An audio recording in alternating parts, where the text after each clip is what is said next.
Greetings and welcome. My name is Sarah Pennebecker, and I'm the Assistant Director of Alumni Relations for the School of Public Health at the University of Minnesota.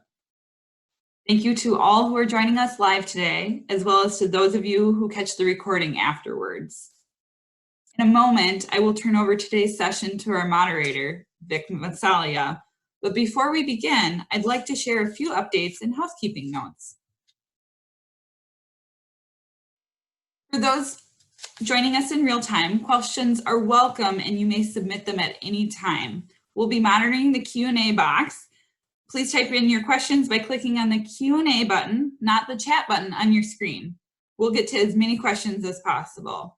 And I really can't stress enough that we really hope that you submit your questions. Our panelists are very eager to answer all of your questions. And we'll be recording this panel and encourage you to rewatch it or share it with your peers after the event. We invite you to stay connected with the SPH Alumni Society, whether you are a current student or a soon-to-be alumni. We invite you to stay connected by following the School of Public Health on LinkedIn and list the school in your personal profile, or sending us a note at any time at SPH Alum. We also invite you to get involved by joining us for an upcoming virtual event or joining a volunteer committee. And these are just a few of many, many ways that we invite you to stay connected and get involved with the Alumni Society. Like I said, whether you're a student or a soon-to-be alum or a current alum. And you can learn more by going to the URL listed there. I am so excited to welcome our three amazing alumni panelists today, Senka, Ellen, and Patrick. These three alums have incredible career journeys to share with you and are just so excited to share their insights and wisdom with you, especially in the midst of this pandemic. So thank you to the three of you for joining us. And now for our panel. Vic, I'm going to turn it over to you. Stop sharing my screen and let you take it away. Yes, I'm so excited to be here today too, and thanks for giving me the opportunity to facilitate today's conversation. We have three powerhouse with us today, and I want to, like I mentioned, as we did a prepping for the call, we much rather hear from our panelists than me, because I could talk a lot. But first of all, I'm going to just give a sentence or two on each guest with us today. And then I'll get into the first question that I'm going to pose. And then I've asked our panelists to maybe just expand a little bit more about their background, because again, they have such a rich and vast background that I hope you all find very interesting. Forgive me in advance, head check, did I get it right? Oh, well, okay, it looks like it was approximate, so that's good. She's a 2008 graduate from the PHAP program and currently is a project facilitator at the Institute of Clinical Systems Improvement. And next we have Ellen Solaris, and she graduated in 2014 in community health promotion, and she's the director of sexuality education at Annex Teen Clinic. And then we have Patrick, who graduated in 2017 with a Master's of Public Health and Informatics. And he's been with Catholic Relief Services since graduation. I welcome you all. Thanks for coming again. And so we're kicking off our first question here is that could you take us through your career journey and a little bit how you got here today? And I'm going to just go on the order of my screen here. So Senka, would you want to kick us off and let us know a little bit more about you and about your career journey? Sure. Thank you, Vic, and everybody else on the panel. I'm really excited to be here today and share any insights I have with everybody. I also want to say to students, congratulations to all of you who are graduating this year, as well as to those with graduations coming up in the year's future. So just a little bit about my work and where I work. I work for an organization. It's a local nonprofit, very small nonprofit called ICSI. We are 50 healthcare organizations member. that comes together and works on challenging issues in healthcare. So right now, one of the biggest initiatives we have going on is the Minnesota Health Collaborative, which is a collaborative of 16 large organizations here in the state and the region that's working on the issues of mental health care access, suicide prevention and intervention, and then on practices for improved opioid prescribing and access to addiction treatment, again, to help address the opioid epidemic. So in my case, I've been with ICSI since I graduated a long time ago. And, you know, first of all, I started out as a data analyst. I was statistics and economics, you know, student when I was an undergraduate. So I really had a lot of passion and interest in data. And then, but I also didn't want to just kind of be stuck in that. I kind of wanted to expand, and public health and healthcare was a really interesting area for me that I wanted to study. And that's why I went into School of Public Health. And then with ICSI, because we work with a lot of healthcare organizations, quality improvement is very important. So that's kind of an area that I concentrated initially in when I started my work there as data analyst. But then, you know, once I started my work, I really wanted to kind of, you know, gain new skills, work on exciting projects. I really wanted to challenge myself and get involved in as much as I could, just so I could, you know, keep expanding my skill set and have opportunities to do other things than data analysis. And over time, I got to, you know, lead meetings, convene groups with external subject matter experts, you know, spearhead the project from beginning to an end. You know, I started getting put in charge to get things done, not just be a support to other people and other projects as I was as a data analyst, but more kind of like, you know, here's something where I had to do from the beginning to an end. So I would just say, you know, like with my journey, it was just really, you know, being, you know, comfortable with challenging myself, and also, you know, challenging myself with projects and activities where I would have to face my weaknesses. You know, public speaking was not something I was ever comfortable with when I was even in graduate school. And as we all know, we have to do a lot of that. We have to do a lot of presentations in grad school. And that was something in my work life I really challenged myself on doing more of.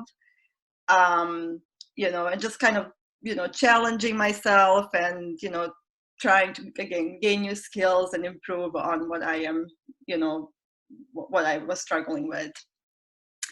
I also would say another thing about the career journey is I was also seeking, and I think maybe I was fortunate enough, again, we are a very small organization. So it's also like working really closely with people who have been in the field much longer than me, you know, who could impart some wisdom or who can give me good constructive feedback along the way. So that was kind of that mentorship with my coworkers, opportunities that I've had that have been really helpful. Cinca, could I ask, how did you develop and work on your public speaking skills? Did you sign up for a lot of them right away? Did you take a class? Were you a member of Toastmasters? That's a skill that many people are trying to work on. You know, I just really did it through work. I just, you know, again, with quality improvement. So one thing that we do in our organization, we do like a lot of educations to other healthcare organizations on how to do quality improvement. And so I put myself in those positions where I would have to teach and speak, you know, and then because we hold a lot of these external meetings with other subject matter experts, I put, again, myself in positions where I would have to present.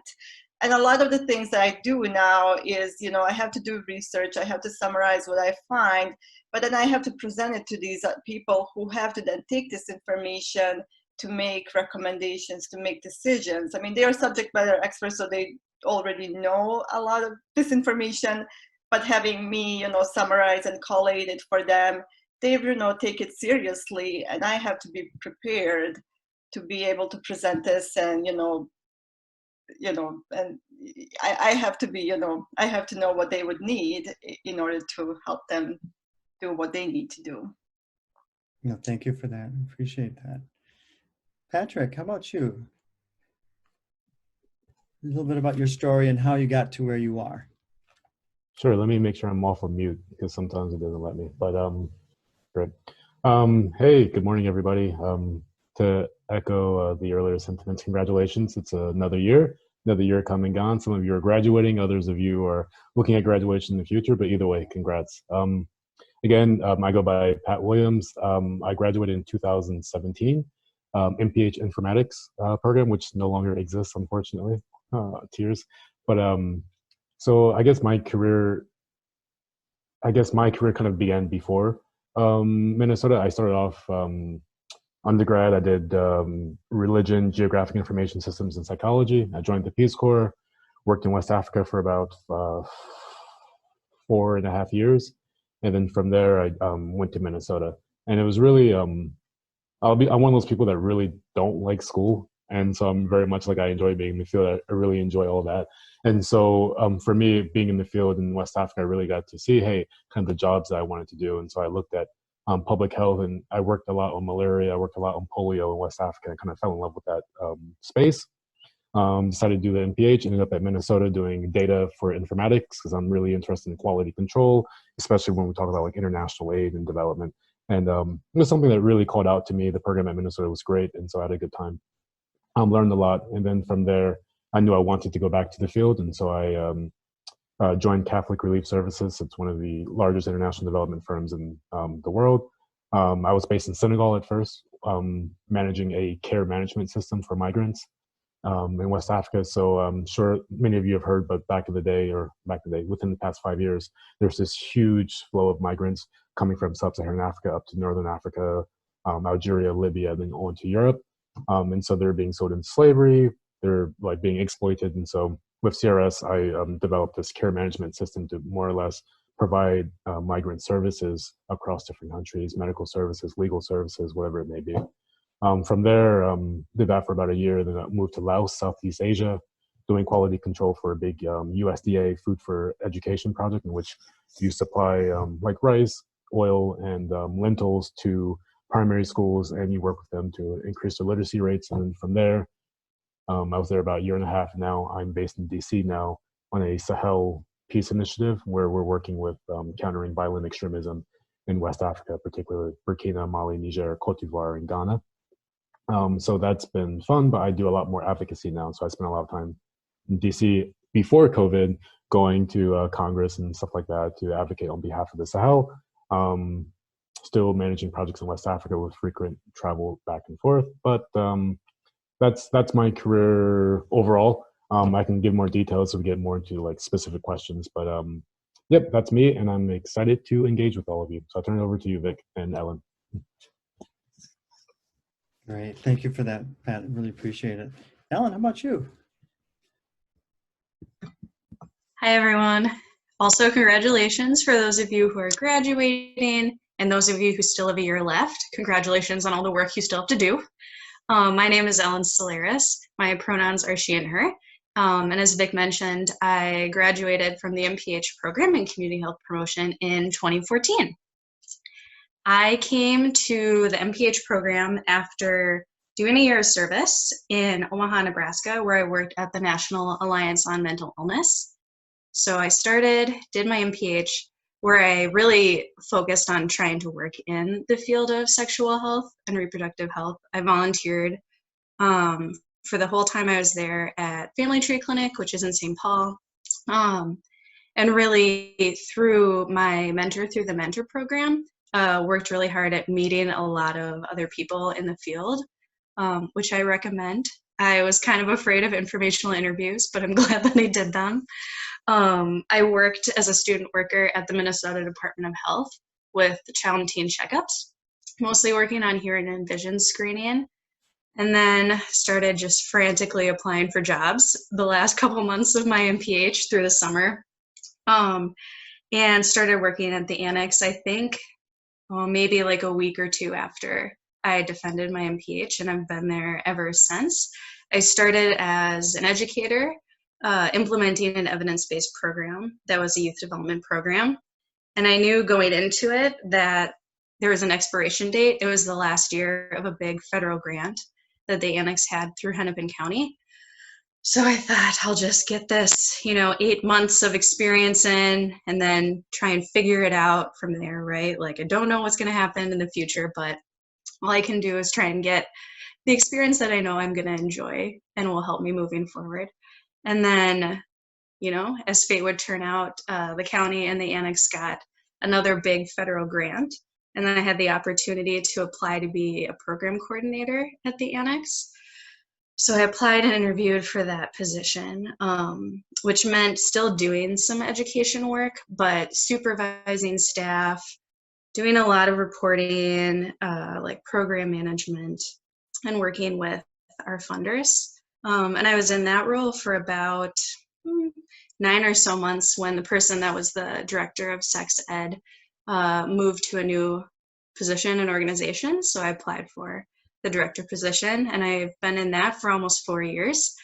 I do a whole variety of stuff, like Sangha said. A nice thing about a small organization is you get to do a lot of different things, and there's a lot of opportunities. So I continue to supervise staff, and I still work with young people, but I do grant writing and budget management. I work with funders. And something that I've really tried to hold on to actually from my graduation from the School of Public Health was something that both speakers said, which was to think about what you would do if you weren't afraid. So like, I was kind of afraid to apply for the program coordinator position and the director position because like everyone gets insecure, right? So I was like, I'm afraid I'm not like good enough. I don't know enough. I don't have the right skills, right? So trying to keep in mind, like, what would I do if I wasn't afraid? What opportunities would I take? And so I've gotten really involved with the Minnesota Public Health Association, which is a lot of people that have been working in the field of public health a lot longer than me, right? And they're wonderful people who welcomed me, right? I've worked with Dr. Brady publishing research and done presentations, and just kind of looked for a lot of opportunities to grow and try new things. Thank you. Appreciate that wonderful introduction. I got to know you that much more, and we're going to do a little bit deeper dive here regarding the skills and competencies that you either brought to your program, what you learned from your public health experience. We'll have some first years on this attending as well today, and then what type of skills, competencies are you finding you used perhaps pre-COVID? And how is that affecting building, and which ones are you using today? And Ellen, how about we just pick up where you left off? Yeah, I think the community health promotion program is an excellent fit for my role and the work that I do, because so much of that program is thinking about a problem or a question and designing an intervention and coming up with the background and the structure to support that. And that's a lot of what I do. For example, this summer, I applied for a county grant to do sexual exploitation prevention education, right? That's basically work that I did as a student in the community health promotion program, right? Coming up with this, thinking about staffing, thinking about budgeting, thinking about the theory and all the things that go under it. So I've really used a lot of those things. I think skills that I brought into the program and have continued to grow, my work is really relationship oriented. I'm working with like content and programs that are really like sensitive and personal, right? When we think about sexuality, we work with parents, we work with young people who've experienced sexual violence, right? So that's something that's really like a skill and a competency that I bring to my work. A lot of it. I mean, doing evidence-based programs. I don't know if there's community health promotion people on here, but I have used all of the knowledge I learned about theories of behavior change. If you think back to that class in the books and you're like, I'm never going to use it, it's really helpful for me when I'm supervising staff to be able to say, okay, think back to how this uses this theory. What we're trying to do is like change the norms around condom use. How are we doing that in our work? Yeah, I'll let other people take on, otherwise I'll kind of ramble. Well, Patrick, we did have a question come in for you too, but it falls in this realm actually of skills and competencies, and it says, the question is, can you talk about your relationship between public health and peace building, international development, and how do you leverage an MPH into that field? Yeah, definitely. So I'll start off with the first question, kind of around skills and competencies. Just what I took from Minnesota in particular. My favorite class was, I'm not sure if Becky Wirtz is still there, but she was doing a public health management course. And that management course was like incredible because if you listen, I think, I don't want to make assumptions here, but most people working in public health, you need to have some kind of management skills, like mine day in and day out. I'm managing teams, I'm managing budgets. And so that's really important. I'm managing teams, communications, thinking outside the box. And one thing that I learned in informatics that my mentor always said, the how is more important than the what, right? I mean, because we can have these really great ideas, but how we implement them or how we put them into place is so much more important because the how is really what kind of speaks to the success of a project. As far as like kind of hard skills, technical skills, I would say focus, I will say your data analysis skills, your epi, your biostats, those will get you in the door, but they're not necessarily what get you to stay at the company. I mean, it has to kind of evolve beyond that to be some of those soft skills. Because I think everyone gets really impressed by, oh, wow, they can work in SAS or R, whatever it may be. But that only gets you so far. And then after, I guess, 2 months, that kind of gets old really quickly because not everyone's running statistical models every single day, day in and day out. It's some of those soft things that really bring value. For me, in international development space, public health, if most people who work in international development have a public MPH or a MBA. So MPH is very widely respected.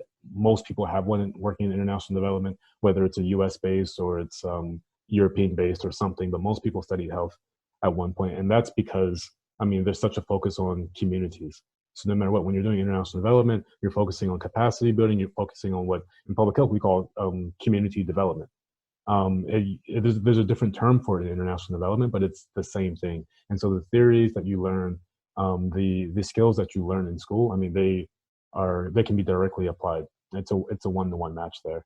I think one of the really interesting things for me in peace building, we talk about peace building and we focus on kind of like the national government level, we'll focus on local levels, but ultimately peace building is all about giving and taking, right? I mean, in the Sahel, for example, right now we have nomadic people who are very discontent with the way they've been treated by the government.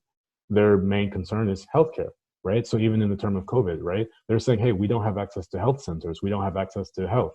All right, great. With an MPH, I can come in and say, hey, you know what? When I was in Minnesota, I worked on telemedicine. I worked on some of these other information communication technology tools that, you know, we could use to strengthen the national health system. And so a lot of the things that we talk about in peace building, they're basic needs. We talk about food, we talk about water, we talk about shelter, we talk about health, access to healthcare. That's all public health. And so, I mean, we're really focusing on those basic needs. And most of the time with peace building, at least in the Sahel, where I'm doing a lot of my work, it revolves around basic needs and the response of the government to those basic needs. And so we work a lot with governments to kind of bolster that response, especially in the time of COVID-19 right now, working remotely with the government, but also making sure that our beneficiaries, our project participants, can access healthcare. I mean, if you have armed bandits running around attacking people, you need to make sure that they still have access to healthcare, or else the whole situation kind of crumbles. And so I can go more into that later, but that's the big picture detail there. Mm-hmm. Great, thank you, Pat. Really appreciate it. Senka. There are a couple of things that I would like to add to what Alan and Patrick have said so far. So for me, I cannot emphasize enough the foundational classes, public health, that I've had to take my first year in BHAP program.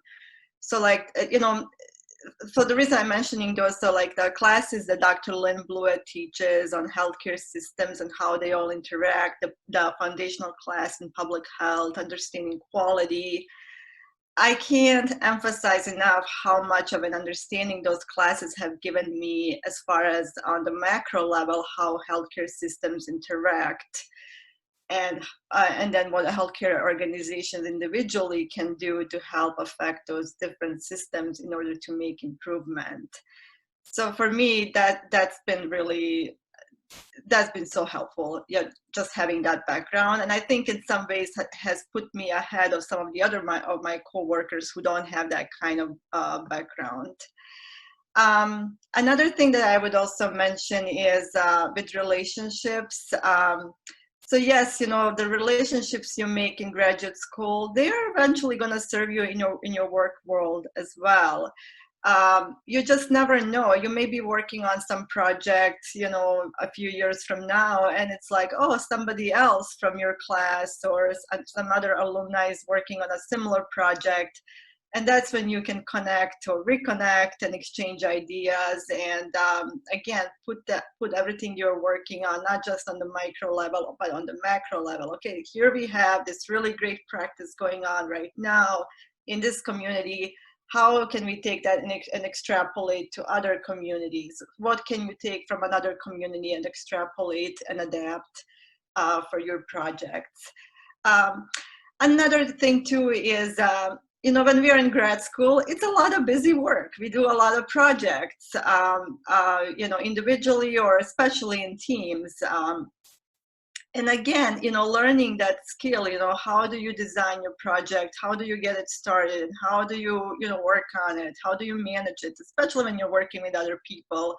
Everybody has different styles. So how do you adjust? What do you do?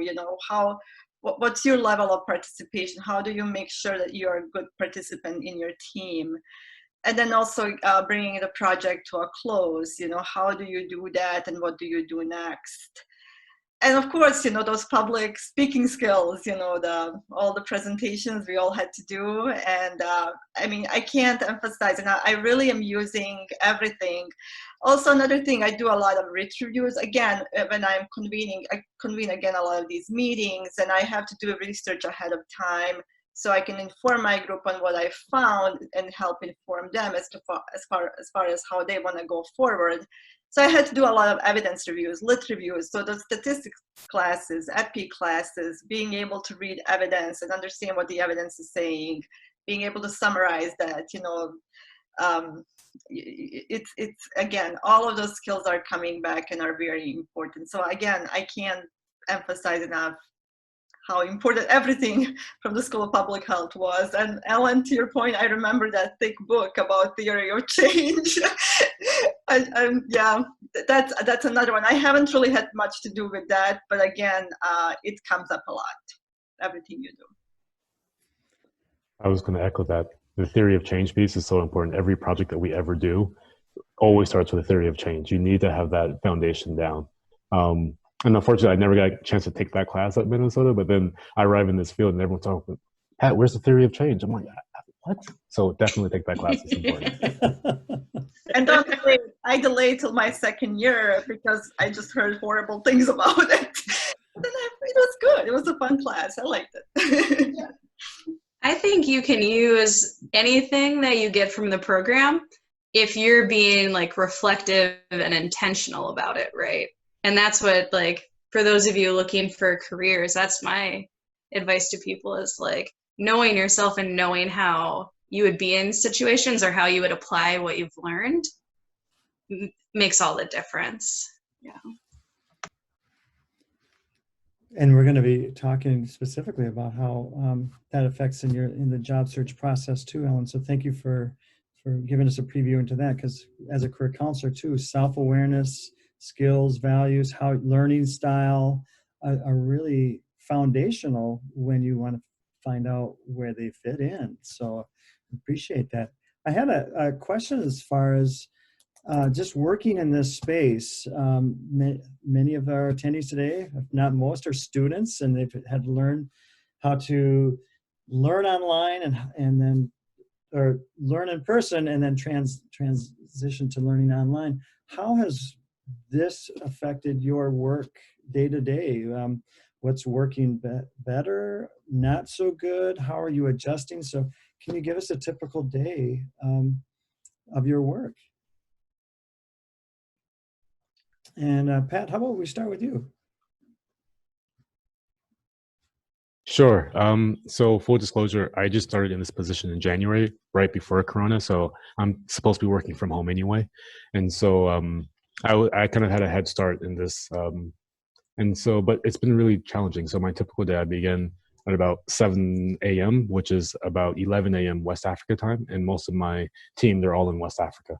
And so trying to manage them and put out fires from afar is really frustrating and difficult. Imagine like getting in, I don't want to say shouting matches, but like West African culture, it's very loud sometimes and aggressive, but like trying to maintain that composure over Microsoft Teams and go back and forth.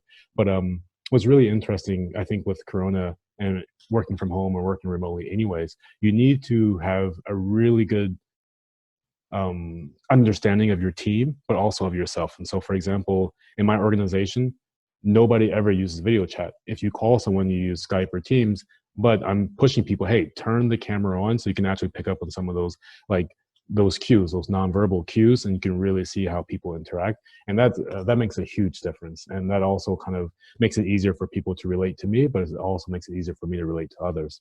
And so working remotely, that's like, I would say 50% of my job is just on calls with people, coordinating things and making sure that people can see me, they have a clear understanding of what I'm saying, and making sure I have a clear understanding of what they're saying. I think that also learning how to manage teams remotely is really difficult. It's really challenging. Whether you're a student, whether you're a program manager, whatever it is, you need to figure out or kind of come to terms with the different tools that may be useful. That might be having like Scrum calls, or it might be doing a virtual Scrum. It might be looking at how to do like different techniques virtually. So for example, for me, we have weekly check-ins with my team in West Africa. We just say, hey, no matter what, we'll come together. And then I also do an English class with them as well, because that just, it makes the team come together. So I think working remotely, I think we have a tendency to really focus on getting the job done, the task, which is great. But I think teams also need that personal component as well, which is where Vic and Ellen were saying, you really need to know yourself to be able to work within that team and put together the right team, but also give space in a virtual setting for the team to come together outside of work. Whether in my case, that's an English class, it might be like a book club. You need that kind of like personal glue to bring it all together. So I think that would be really kind of important there. And so that's what my day-to-day is. Lots of calls, lots of interfacing with people, communication back and forth, and making use of different project management tools, whether it's what you call a Gantt chart or a workflow map, or putting together different like A4 or A3 chart. It really depends on what your organization uses, but really learn those tools and learn how to make them as virtual as possible. Because I think a lot of these tools lend themselves to being virtual. You just have to explain them and kind of frame them in a way that people understand. And I can speak to that if anyone's interested. And on that note, feel free to type questions in our Q&A. We have that function available to you. Ellen, how about you? What's your day-to-day look like? Yeah, our work has changed pretty dramatically. On the clinical side of things, we've changed a lot. Going from seeing young people inside our clinic to doing a lot more like telemedicine, talking to them on the phone, having people go and do like leave urine samples for STI tests at home and bring them back, right? So at the beginning of this, I was involved in a huge amount of trying to rethink like clinical procedures and stuff, which is not my department, right? Again, a nice benefit of being part in a small organization. And for the education side of things, the vast majority of what we do is in schools. So we had all this stuff planned out to be in schools. And then this happened, right? And it was really figuring out this different landscape of what schools and teachers felt their capacity was. Some people were like, we'd love you to try and figure out how to do this 13-session program online. which in itself is a big challenge because that's not what we know how to do. And then people are like, we just can't, like we're struggling with figuring out how to do what we need to do. It was a big change for us. We're a very like close social group of people in my department, and a lot of pretty extroverted people like myself, you know, so we're constantly talking to each other and checking in, and people would come back from programming and people would just talk about their day. And that isn't happening as much because we're not constantly on Zoom with each other. That would be obnoxious.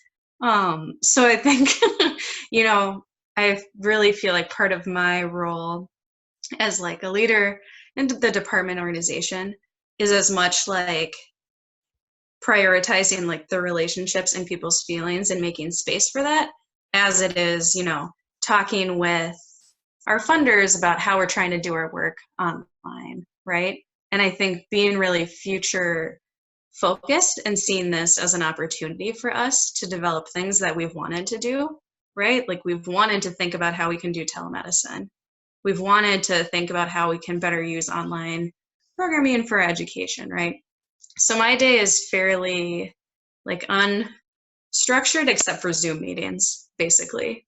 And then like chatting constantly with Khadijah, who is like my partner in the department, just constantly talking with her. But it's really changed quite a lot.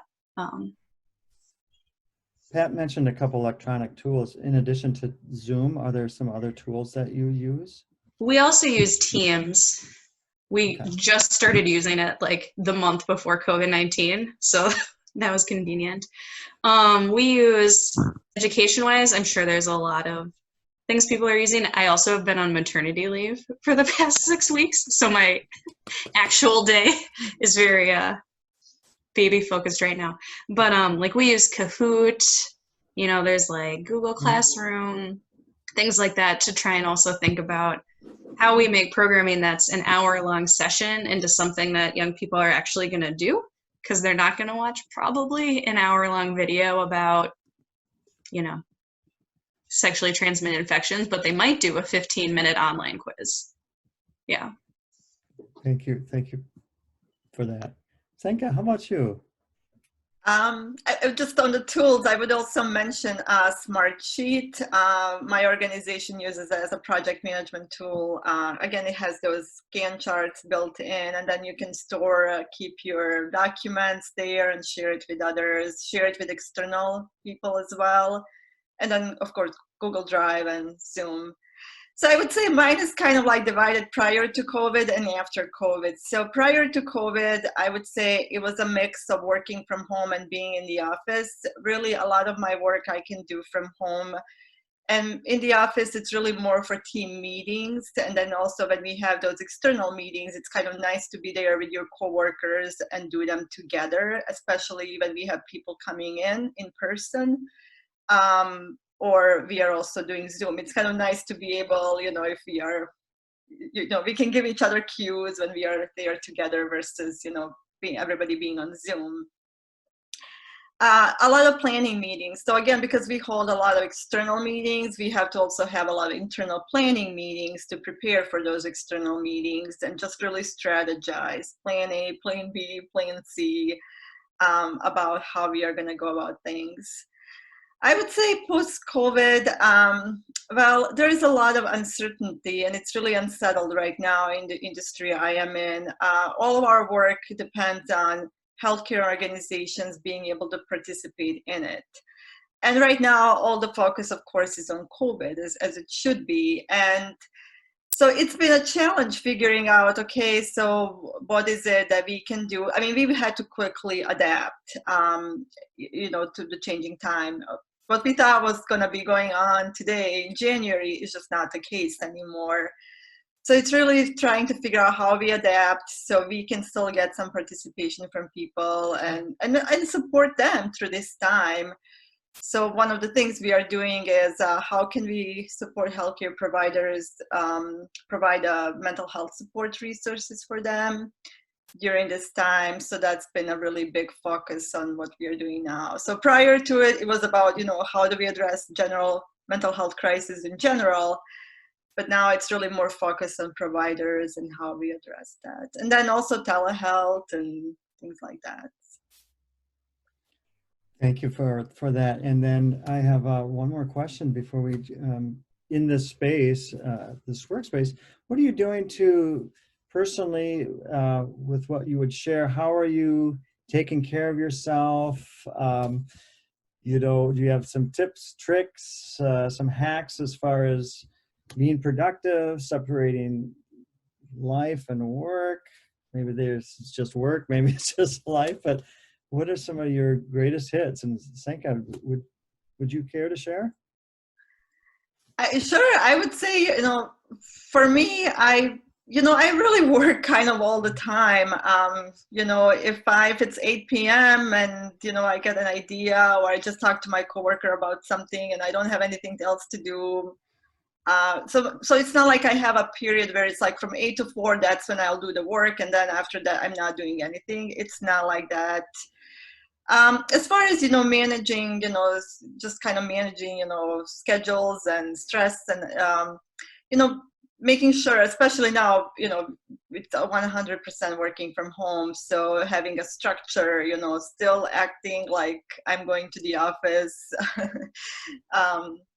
getting up early, of course, and,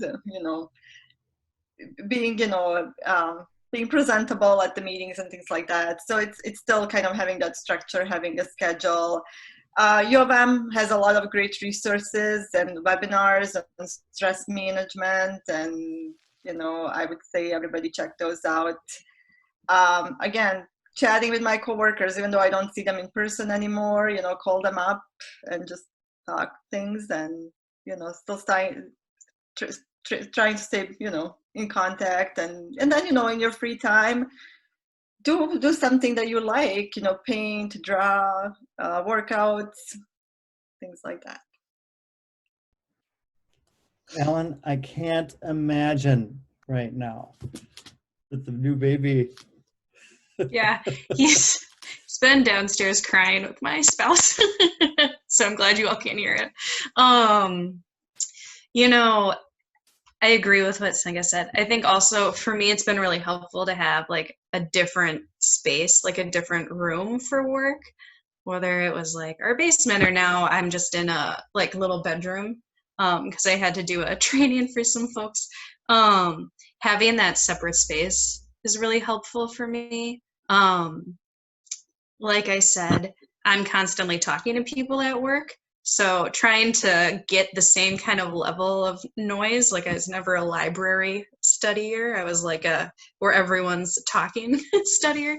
So like listening to music, like taking breaks, realizing like I have to be productive, but being productive is really different now.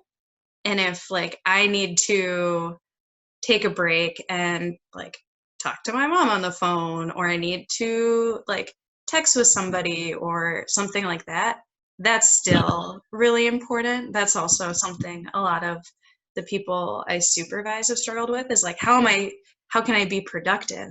And productive is different because we're in a different space and different schedule and different energy, and we don't have all these people around us. So I think shifting that in my mind was also really helpful, to be like, I am being productive, and if I'm doing that differently, that is okay. Like I'm still doing what I need to do. Giving ourselves some grace through this process.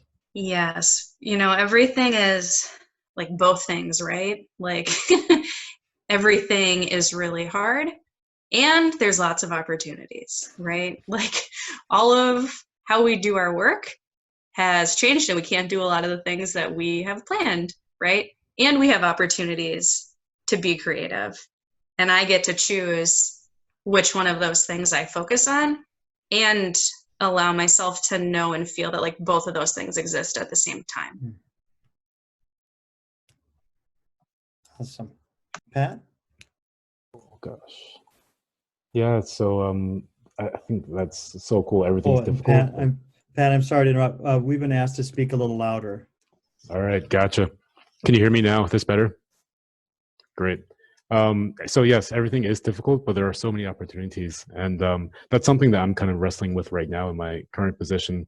I think previously I'm very type A personality where I have my time box, I have my project, I dedicate this amount of time to the project, and I try not to let perfection get in the way of kind of like just delivering on the project. And so I think that was before COVID, and that was before working virtually. Now working virtually, I focus on task, not hours. And so I'm like, all right, cool. I think a traditional workday starts at 8 a.m. to maybe like 4 or 5 p.m. Realistically, that's not going to happen for me. That's not going to happen for the people I'm working with, especially right now in the Sahel, in West Africa. We have villages being attacked, we have stuff being burned down. And so more important than the amount of hours I'm putting in, it's just the task. So what needs to get done? And so if, I don't know, at 12 o'clock on a Thursday, I decide to take a 3-hour walk downtown DC, that's okay, because I allow myself that space, because I know that, you know what, it might be 8 p.m. another day that I'm going to have to respond to this email or make this call or whatnot. And so it's really important, I think, now virtually to focus not so much on like maintaining that strict 9 to 5. I think that can be useful, but I think that if you're working across time zones or you're working with people who are spread out, it's going to be better to allow yourself that space. Because sometimes, I mean, just with any job, you have some periods that are really busy, and then you have other periods that are really slow. And so, I mean, it balances out. So that's something that I'm learning right now in my current position. Hey, the task is what's important. Make sure this gets done, and don't necessarily worry about squeezing in all 8 or 9 hours into every single workday. Some days it'll be 6, other days it'll be 10. But give yourself that time for freedom. When I was in Laos, I did a lot of rock climbing, and so no matter how complicated the job was, I'm like, all right, weekends, I'm disappearing. I'm going to the forest. I'm just rock climbing, and that was what was useful for like my mental health. But other than that, it was like on. My supervisor would be calling me at 8 o'clock at night, 9 o'clock at night to look at this data sheet, or because we're in Southeast Asia, America, our headquarters is 13 hours behind us sometimes. So we're going to bed at 9 p.m. and they're waking up at 8 a.m. like, oh, we're ready to work. And so you kind of have to be prepared for that sometimes. It really depends on the context of your job and kind of where your stakeholders are. But I would say, yeah, just be flexible, but also make time for yourself. It's so important to make time for yourself. Whatever it is, whatever you need, get that, figure out what it is and get that. So yeah. Terrific. Thank you for that. So for our last set of questions here, we did get some questions in the Q&A box. I'm going to combine two of them and one, so maybe you can answer with this framework, like what should I have known, or I wish I would have known this information when I was either at school or graduating, when I was looking for a job. Okay, and what tips would you have? And Senka, I would like to start off with you because a question came up for you, asking, you graduated during the fiscal year or financial crisis of 2008. Boy, how did that affect your career search and your early, and you as an early career professional? You know, I would say for me at that time, it was networking that was so important. I just really talked to anybody and everybody I could talk to, and you just never know what's come up. Even that most unlikely person that you don't think would ever be able to point you in the right direction as far as your job search or connect you to people. It actually worked for me. You know, I was working at the U at a completely different office, unrelated to, well, it had some connection to the School of Public Health, but the person I was talking to had no connection, yet she connected me to somebody who was in the healthcare public health field. So I would just say for me, do as many informational interviews as you can. Again, it still helps you with those soft skills, being comfortable just to talk to other people about yourself, about what your interests are, about what you want to do in life with your career, with what you're studying. You know, network, connect with people. I think I put something else too, is Yeah, and then also like the projects you're working in grad school. So you sometimes, like for example, I didn't have a lot of work experiences even in grad school. I had, graduate assistantship I was working at. But use the projects you're working now and kind of highlight the skills you've learned by working on those projects. And that's still something that you can use in your informational interviews or in your real job interviews to highlight, here's the skills I've gained, I learned from these projects, even though it was not officially work, it was not a workplace, it was still, I did this project, I learned how to do this research, I learned how to analyze data, I learned how to connect with the right people to help me, with the project. Just highlight the skills, everything you do, there's skills in it that are then transferable to the skills that you're going to need in your real job. So that's kind of what I have. I'm sorry, I feel like I wish I had more, but I feel like that's kind of the most important ones for me that I've learned. Those are so powerful as well, because Ellen, you mentioned informational interviews earlier too, and this theme of building relationships, and part of building the relationships in front of a screen now too is a challenge, right? And many students and fresh alumni are like, well, people are so busy now, I don't want to bother them. However, we still need to keep building these relationships, and then also skill development and not ignoring a school experience and projects that you're working on.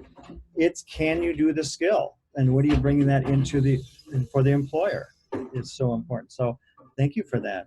And Ellen, I'm going to ask you next. You mentioned informational interviews, and what did you wish you knew when you graduated this time as you were seeking work? And then what type of career job search skills would you recommend for us?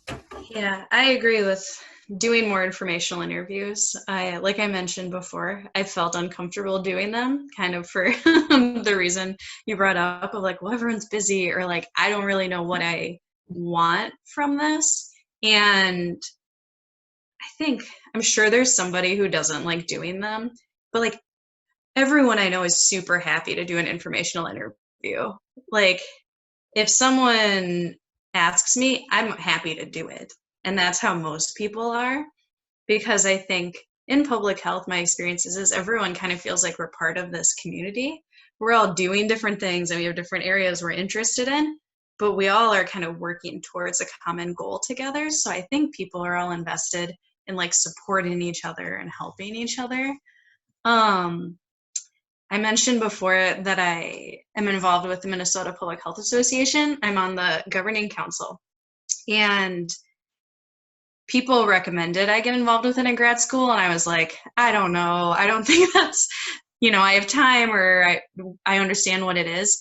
And I've really benefited from being more involved in it. I've like worked, got a grant with someone I met through there. I've met so many wonderful people and just connected with people that I wouldn't have otherwise, because I get kind of caught in a bubble of like youth development and sex ed, which is an awesome bubble.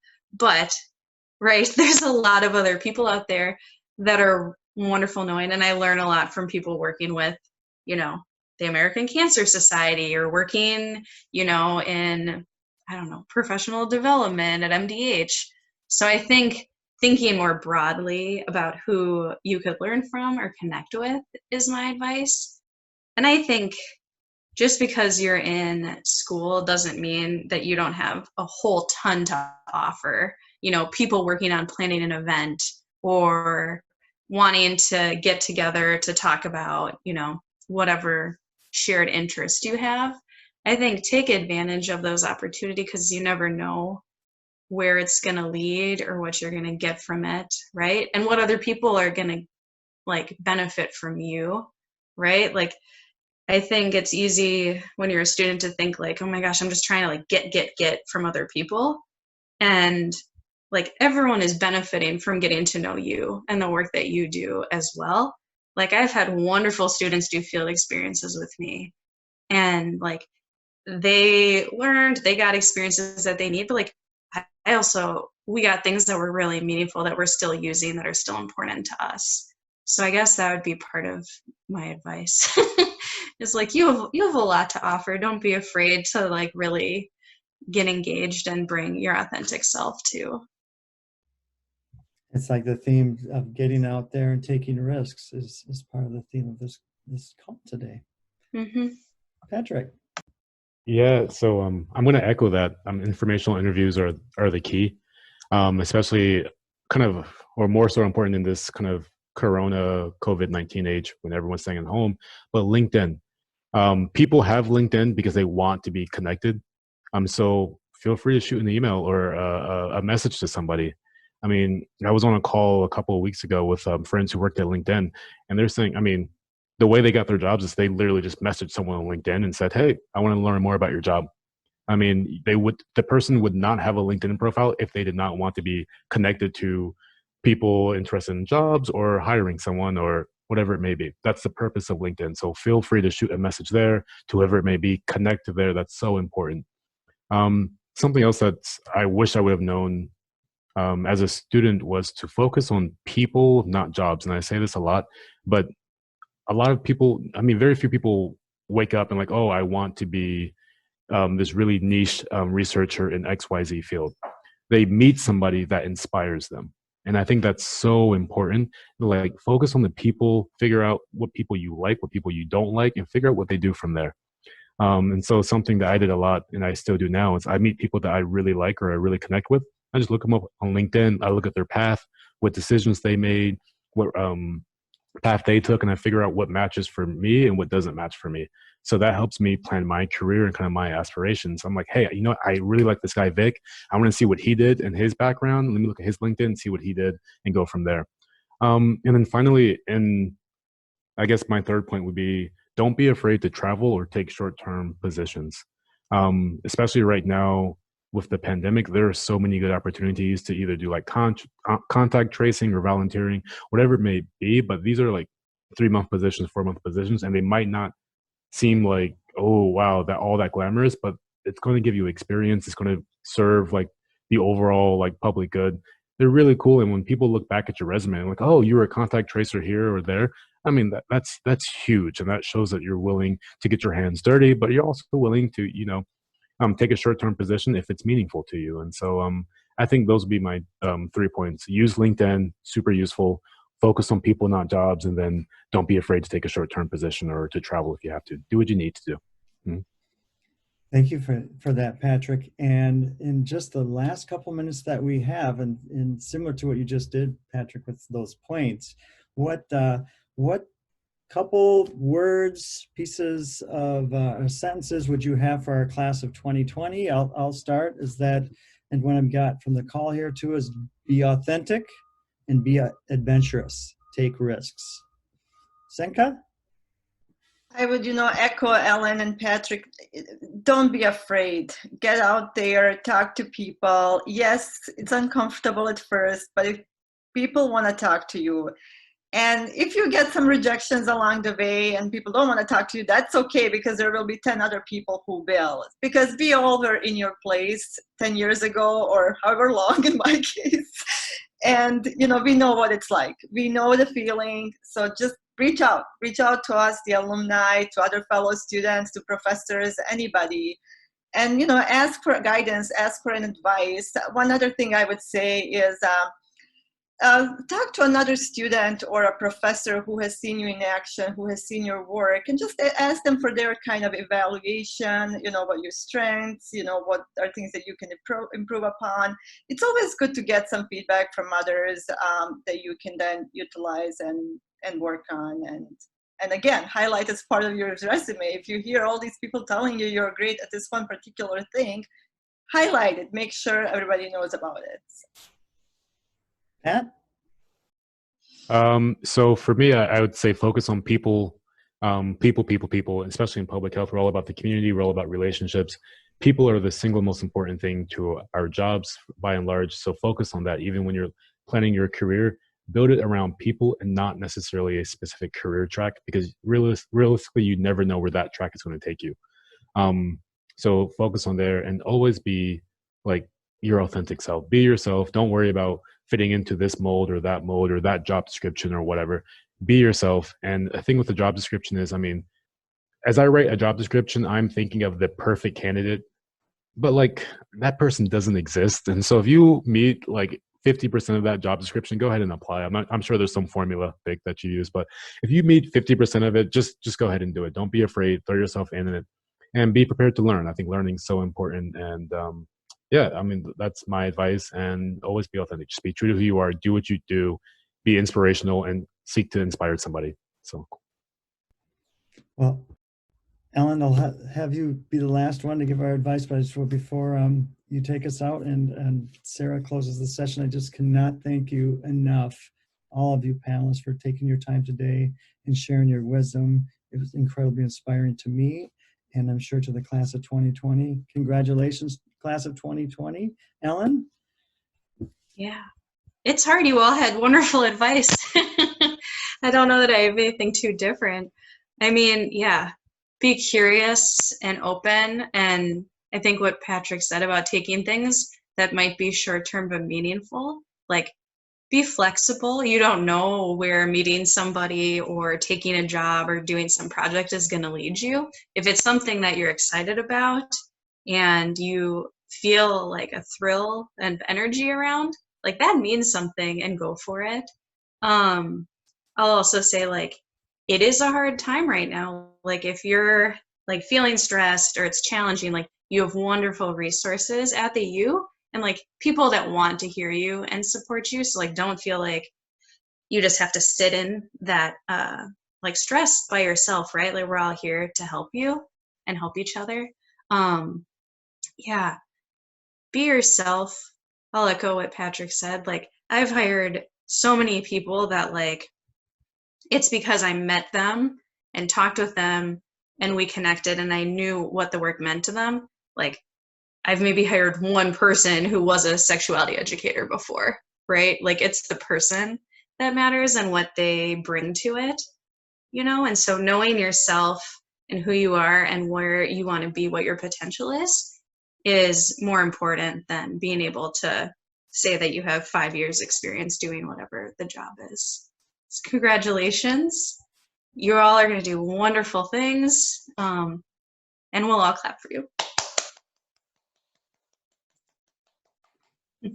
I love the virtual claps. Those are amazing tips for all of you still on the call here. Don't forget that the Alumni Society is a resource and is here for you as well. Thank you so much, Ellen, Patrick, and Senka. Your advice was amazing, and we're so grateful for all of the tips and authenticity that you brought to the panel today. And thank you, students, for joining us. We hope you found this valuable. And just thanks, everyone. I hope you have a wonderful day. all right. Thanks for hosting. Bye-bye. Thank you. Bye-bye.